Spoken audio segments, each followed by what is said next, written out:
তারা এই সিরাজুল আলম খানই কিন্তু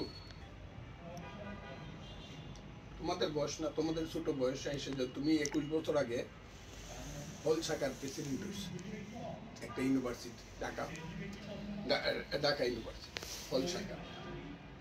তুমি আইসা যখন দেখছো যে ফজলুর রহমানের মতো একজন লোক হলে থাকে, তিনি যখন তোমাকে স্বপ্ন দেখাইতেছে, যে স্বপ্ন তুমি কোনোদিনই দেখো নাই, যে বাঙালি জাতি স্বাধীন হবে, তোমার এই স্বপ্নটা কিন্তু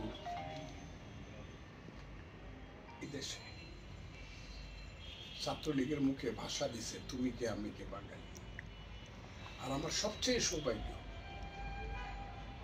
যে রুমটাতে স্লোগানগুলো তৈরি হয়েছে, 116 নম্বর ইকবাল হল। তুমি কোন হলের ছাত্র ছিলে? আমি বঙ্গবন্ধু নতুন এখন জরুরি ইকবাল হল থেকে আমি শাহজাহান সিরাজের রুমে 1969, 70, 71 শাহজাহান সিরাজের রুমে। এর চেয়ে ভাগ্যবান মানুষ আর হইতে পারে না, যে রুমটাতে প্রতি সপ্তাহে সিরাজুল আলম খান এসে রাত্রে ঘুমাইতেন এবং প্রত্যেক সপ্তাহে 2 দিন থাকতেন এবং নতুন নতুন থিসিস উদ্ভাবন করতেন।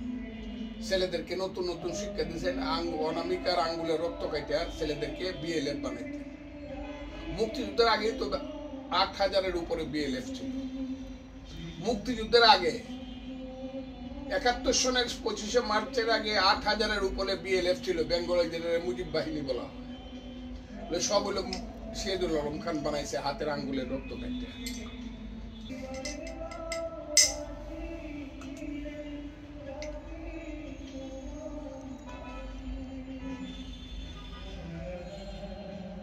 বঙ্গবন্ধু আসলেন, মহান নেতা। তোমরা আমাকে ভুল বুঝবা।